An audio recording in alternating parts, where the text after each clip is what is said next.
Ísraelsher hefur hafið loftárásir á Gaza á ný að skipan forsætisráðherra Ísraels tæpum 3 vikum eftir að vopnahlé tók gildi. Íslensk stúlka lenti í klóm alþjóðlegs ofbeldishóps sem fær börn til að skaða sig og aðra. Stúlkan var þvinguð til sjálfsskaða í beinu netstreymi. Lögreglan rannsakar mál stúlkunnar. Umferð hefur verið úr skorðum á höfuðborgarsvæðinu í allan dag vegna ófærðar. Ekki hefur fallið jafnmikill snjór í Reykjavík í október frá upphafi mælinga. Einn öflugasti fellibylur sem gengið hefur yfir Jamaíku í 200 ár skall á eynni nú síðdegis. Óttast að tjón vegna fárviðris og flóða verði gríðarlegt. Áfall og klúður eru orðin sem formaður lögreglumanna notar til að lýsa stórtækum viðskiptum með ríkislögreglustjóra við intru ráðgjöf. Embættið réðst í uppsagnir í gær. Við ræðum við ríkislögreglustjóra í beinni útsendingu.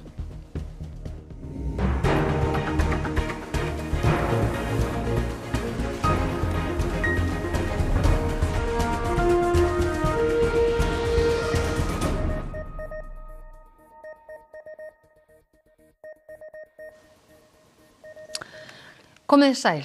Unglingsstúlka sem lenti í greipum ofbeldishópsins 764 var þvinguð til sjálfsskaða í beinu netstreymi og varð vitni að á grófu ofbeldi gegn öðrum unglingum. Málið rataði á borð lögreglu eftir að stúlkan tjáði sig reynslu sína á TikTok. Rétt er að taka fram að frásögnin getur vakið óhug meðal annars vegna lýsinga á grófu ofbeldi. Í fréttum okkar í síðustu viku kom fram að lögreglan á Íslandi rannsakar mál sem tengist svokölluðum 764 hópum, alþjóðlegum netsamfélögum sem herja á börn og fá þau til ofbeldisverka. Málið sem lögreglan rannsakar snýst unglingsstúlku sem var þvinguð til sjálfsskaða í beinu netstreymi. Stúlkan segir sögu sína í Kastljósi í kvöld. Hvenær fer þetta að verða meira heldur en að það dælist inn einhver óþægileg myndbönd? Það er eftir svona ár. Þegar ég er núna 14 ára, þá koma hótanir inn.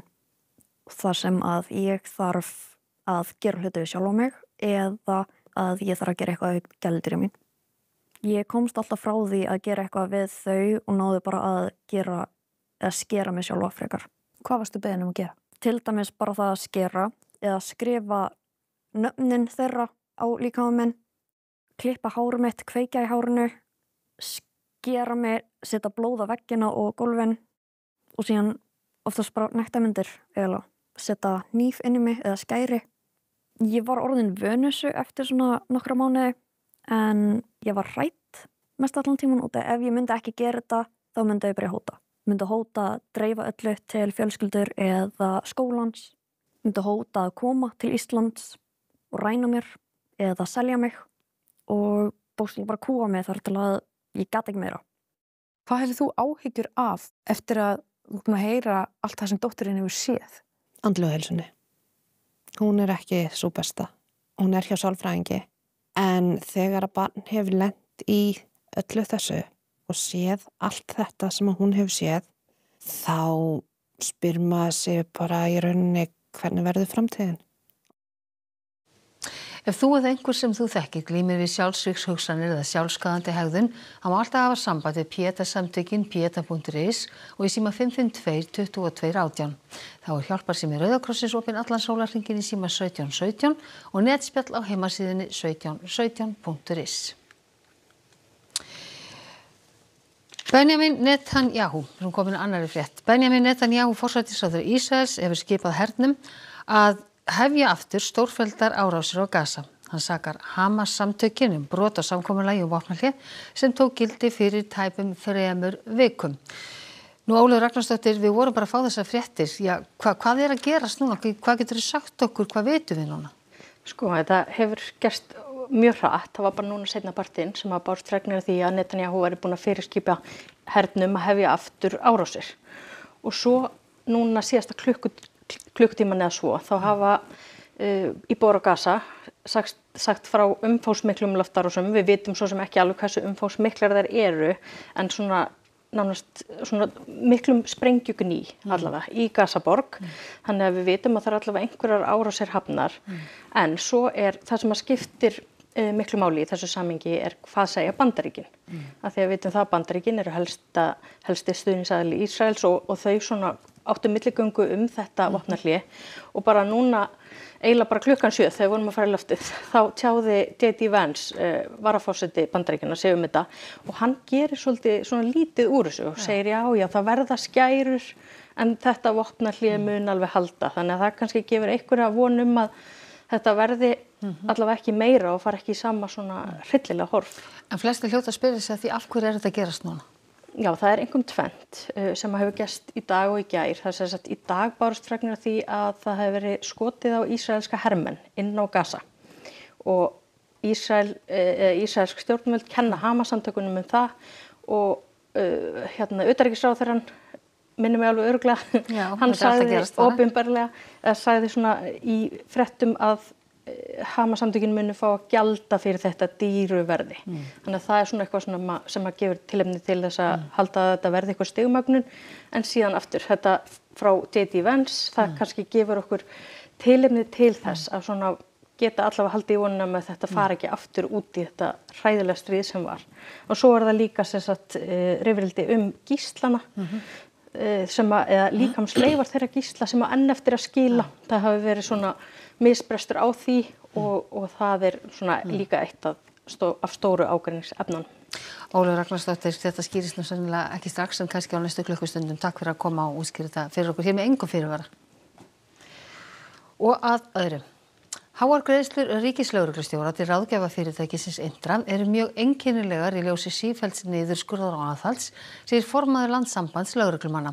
Ráðgjafinn var fenginn í fullt starf 2 dögum eftir að Fréttastofa óskaði eftir tímaskýrslum hennar.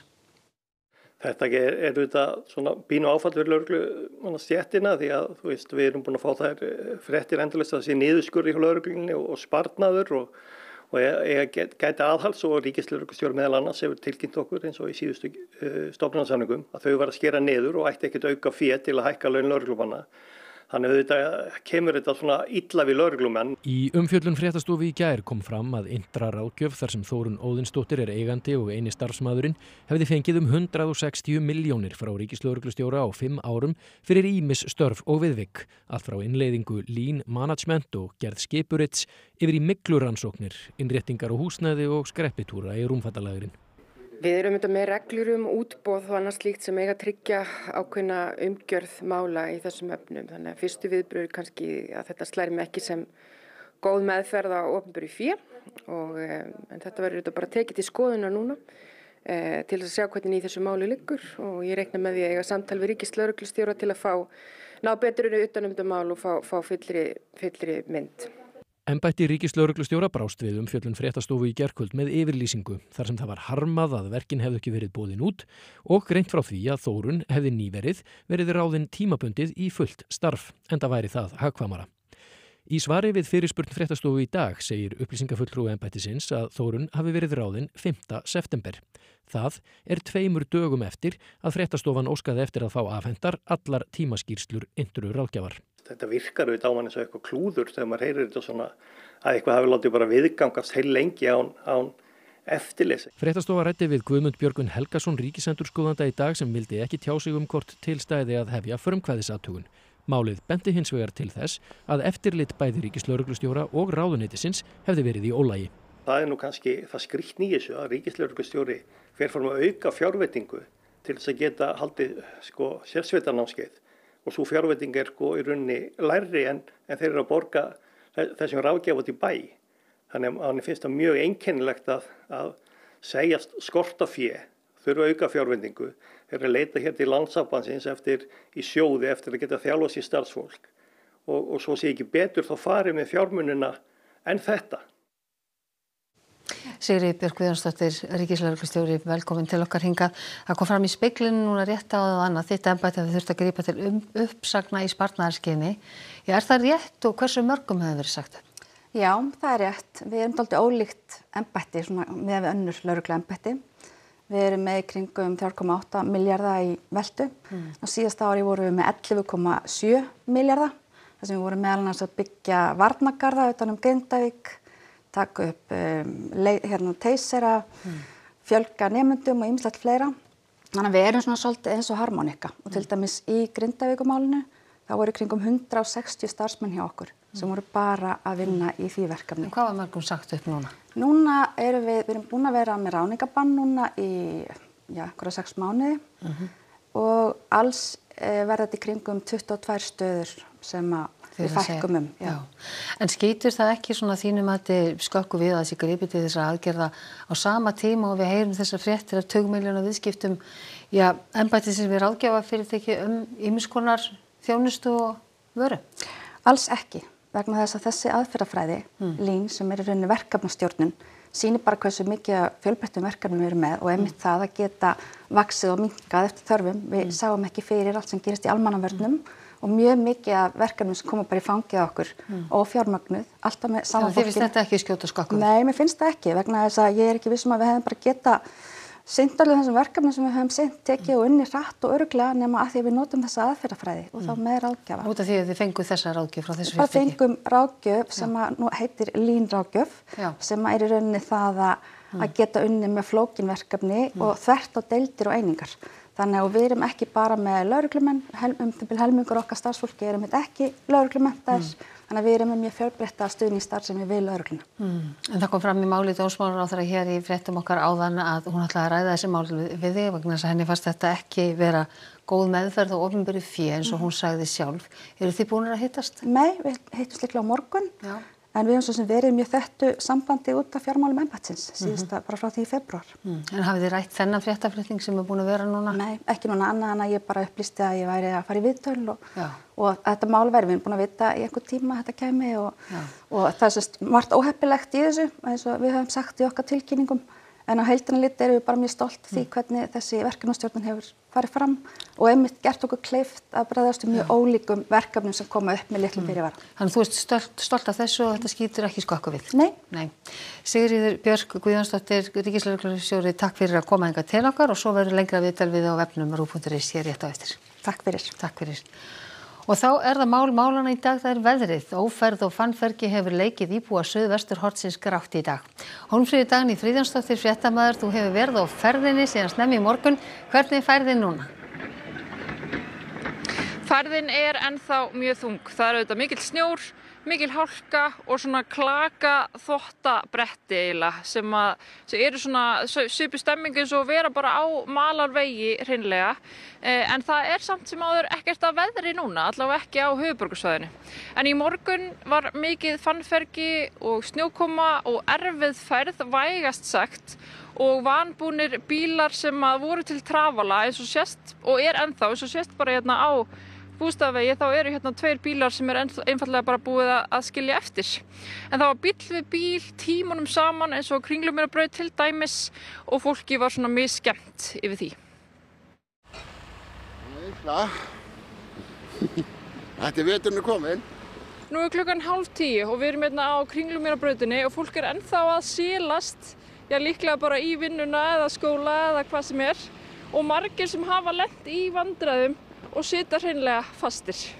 Það er bara að reyna að losa og koma bílum á götunum. Er búið að vera mikið að gera í morgun?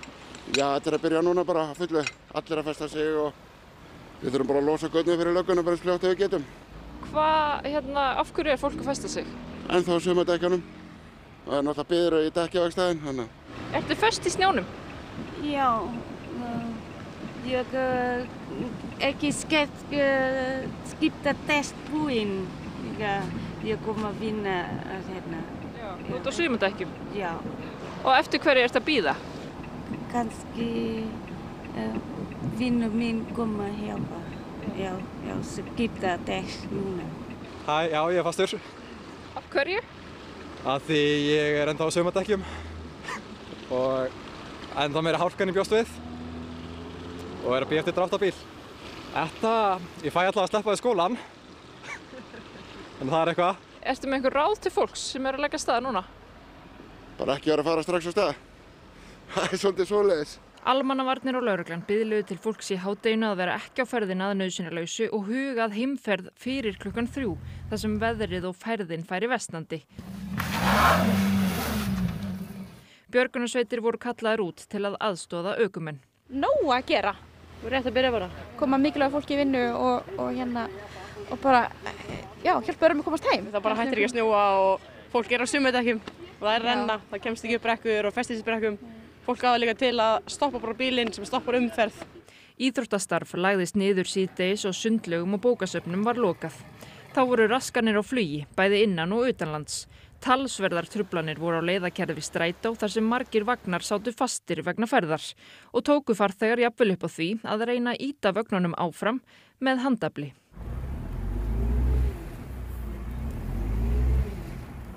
Það tókst ekki. Dæmi að fólk hafi verið marga klukkutíma á leiðinni í morgun. Það bara glerhálka og bíl við bíl og kjónast ekkert áfram. Hvað voru þið lengi á leiðinni? Frá Hafnarfirði í Reykjavík, þá voru búin að lögða stað 9:15 og hún núna 11:30. Það eru rúmur 2 tímar? Já. Eins og í gær voru margir á leið í dekkaskipti og voru jafnvel raðir úr öllum áttum. Þið takið þetta bara á tannhjólinu. Akkurat. Og niðri bara rauðin verður að byrja þar. Já, ok, kekja. Það er ekki hægt að tværa þar, annars erum við inn til 2 nótt. Akkurat, þetta er bara, þetta mjagast. Hvað það að gera, strákar? Bara hjálpa fólki upp. Stýra umferð og ýta bílum og bíða. En eru þið sjálfboðavinnu bara, sjálfur með bíla í rauðinni? Við erum búin að vera inn í rauð síðan klukkan 7:30. Við erum ekki að taka krónu fyrir þetta, við erum bara að hjálpa öðrum og hjálpa okkur sjálfum með leiðinu. Eru þið þá svo kallar kvundagshetjur? Getur alveg sagt það sko. Nei, við erum bara skipt í dekk. Þekkist þið áður þegar þið fóruð í rauðina? Nei. Og einhverjir gerðu sér fannfergið að góðu. Bara færi í þetta innanbæðir? Já, bara í október. Það er bara skemmtilegt. Bara bílar, allt það bara fastir og ég bara hafa smá gaman. Þú bara svífur fram hjá bílunum? Já. Já, og hér í Skógagerðinni var starfandi aðgerðastjórn höfuðborgarsvæðisins í dag og þú stýrðir henni Ásgeir Þór Ásgeirsson. Er það versta liðið hjá? Já, ég held að það sé alveg að fullyrða það að versta liðið hjá. Þannig að veðurspárnar hafa verið svolítið að stríða okkur núna í aðdragandanum og allt frá því að vera bara hamfara snjókoma bara núna og bara átt að vera núna langt fram eftir kvöldi í það að bakkinn bara fór aðeins aðra leið og er núna komin á Suðurland. Þannig að snjókoman það verður líklega ekki meiri snjókoma í kvöld eða á morgun. Þetta var svona frekar kaotískur dagur, sérstaklega eins og í morgun þegar fólk bara einfallega komst ekki leiðar sinnar. Hefði verið hægt að grípa fyrr inn í til dæmis með því að segja fólki bara einfallega að fara ekki að stað í morgun? Sko það náttúrulega búið að vera að tala það samt í aðdraganda þessa morguns að það færðin yrði þung, það myndi snjóa í nótt. Og fólk þurfti nú ekki annað en að bara labba út úr húsinu í morgun til þess að átta sig á því hvort það ætti að fara af stað á bíl á sléttum sumardekkjum eða bara yfir höfuð á bara lélegum dekkjabúnaði. En voru einhver slys á fólki? Nei, það verður náttúrulega bara fjöldamargir árekstrar í dag. Og en bara kannski af því að umferðin gekk eins og allir vita afar hægt að þá erum við ekki með tilkynningar alvarleg slys á fólki og bara það er þá bara algjörlega minniháttar. En það voru náttúrulega það sem var auðvitað gerði allt starf viðbragðsaðila mjög erfitt í dag að fólk fór á mjög illabúnum bílum út í umferðina. Og bara þegar ég var á leið inn í morgun á Kringlumýrarbrautinni bara á einhverjum kílómeterskafla þá voru 8 bílar sem voru komnir þversum og út í kant og komist ekki leiða sinnar og náttúrulega Kringlumýrarbrautin klukkan 7:30 og 8 bílar og taka 2 eða 3 ræknar umferð svona á víxl. Þetta er alltaf bara, það bara verður að fer allt í skrúna í umferðinni. Það er bara þannig. En hvað með morgundaginn? Með hverjum að búast við þá? Sko, það sem þrátt vera að veðrið sé gengið niður, þá mælust við til ef fólk getur að það verði heima vegna þess að eins og það komst inn á í innganginum að það bara klakabrynja á flestum götum og hvort sem vera stofnbrautir eða húsagötur.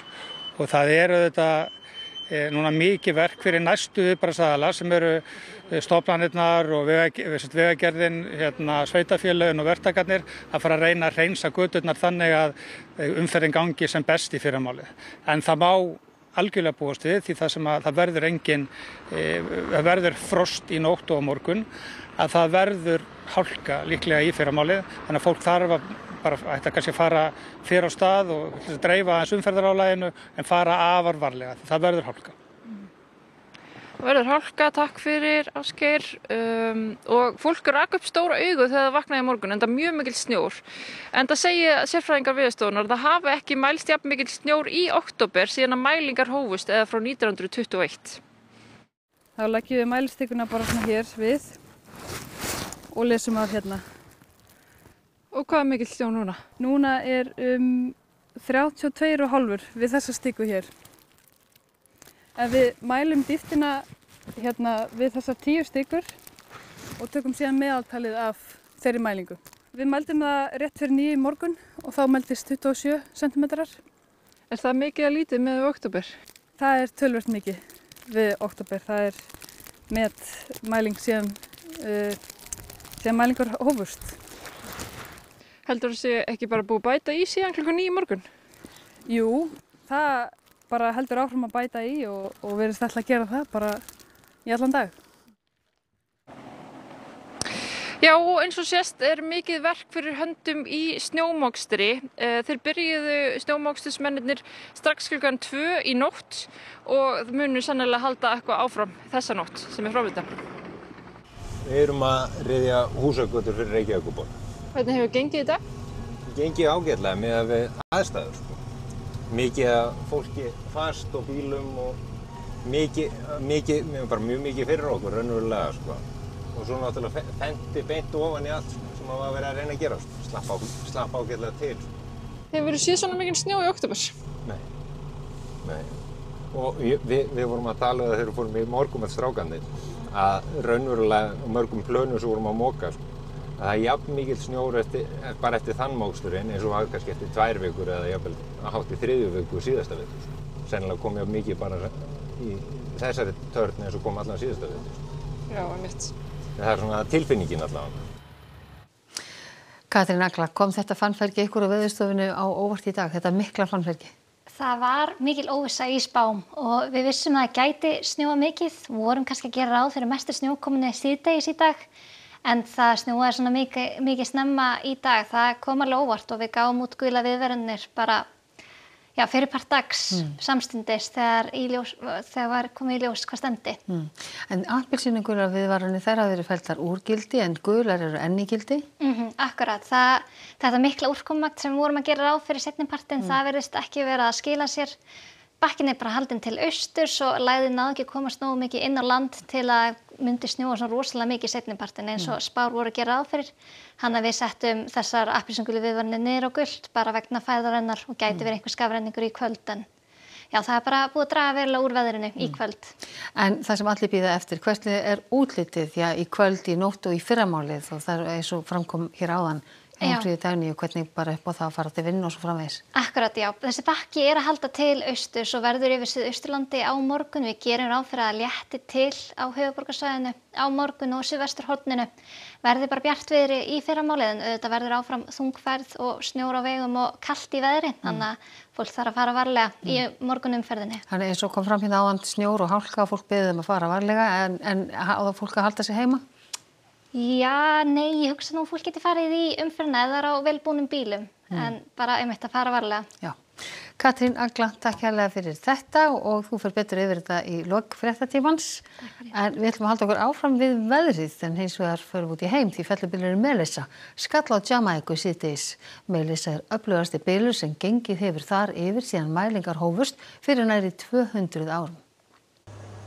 Þessar myndir eru frá veðurkönnunarsveit bandaríska flughersins sem flaug í gegnum Melissu til þess að safna mikilvægum veðurgögnum. Íbúar Jamaiku hafa verið að búa sig undir komu Melissu síðustu daga. Að minnstakosti 3 hafa látist við að fella niður tré. It's not a joke. It's very serious, guys. And it is going to be something different. Það búa tæpar 3 milljónir á Jamaiku en þar eru líka ferðamenn sem þurfa að bíða fellibylinn af sér. People are sort of staying calm, but obviously there's an undercurrent of panic. We as Brits aren't really used to this kind of thing. I have 2 small kids, so yeah, not an ideal holiday, let's put it that way. What we have facing us is a major Category 5 hurricane that is over the waters of the Caribbean Sea and moving closer and closer.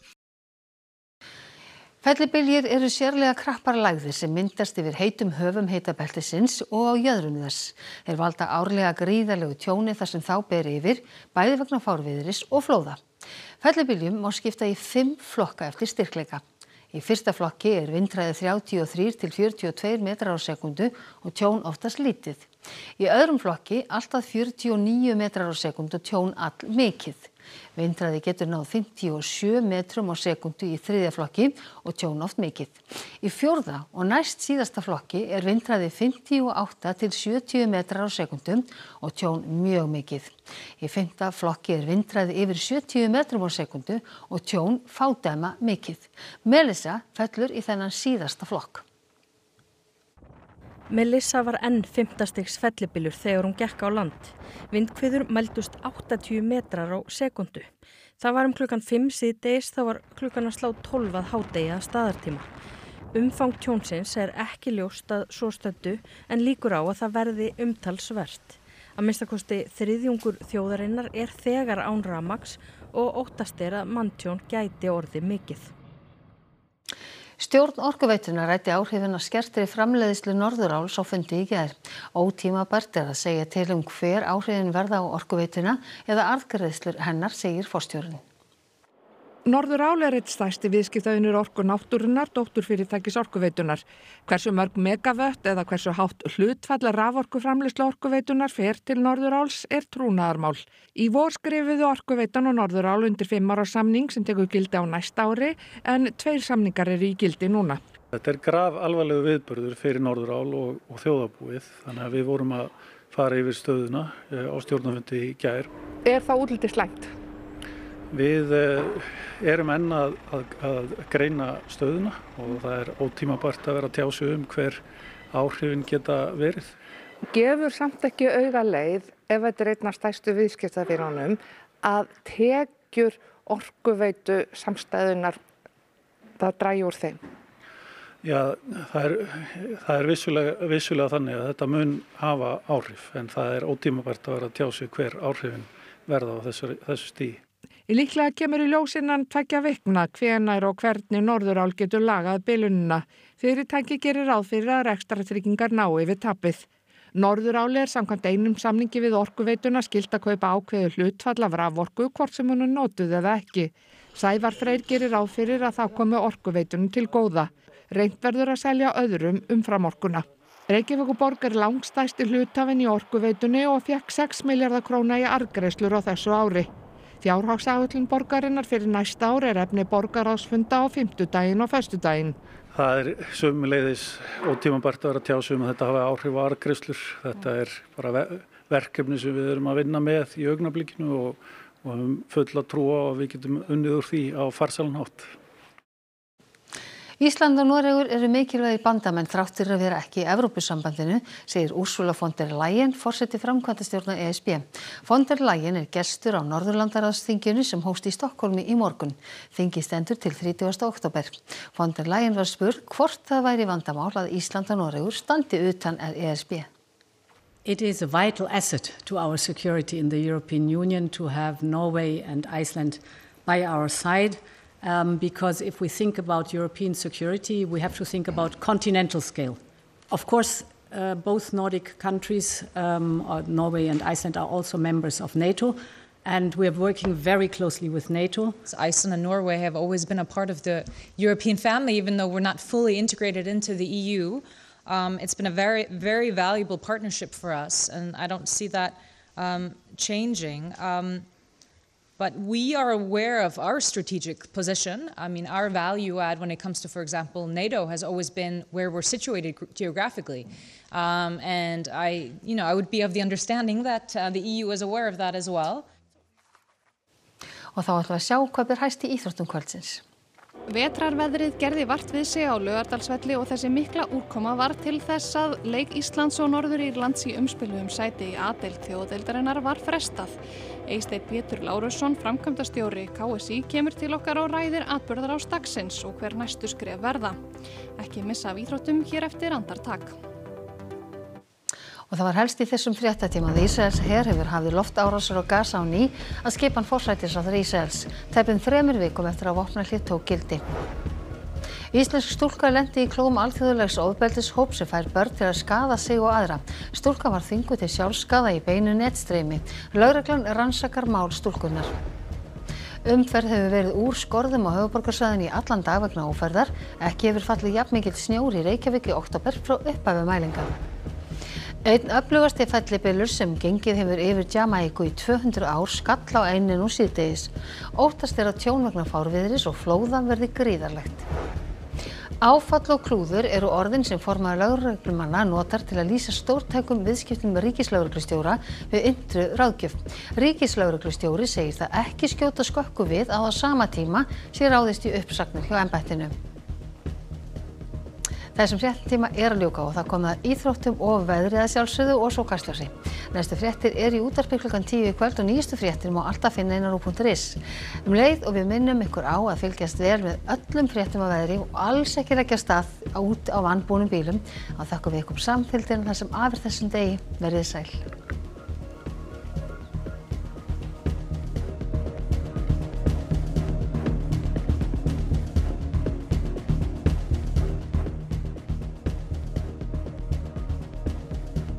Á RÚV í kvöld.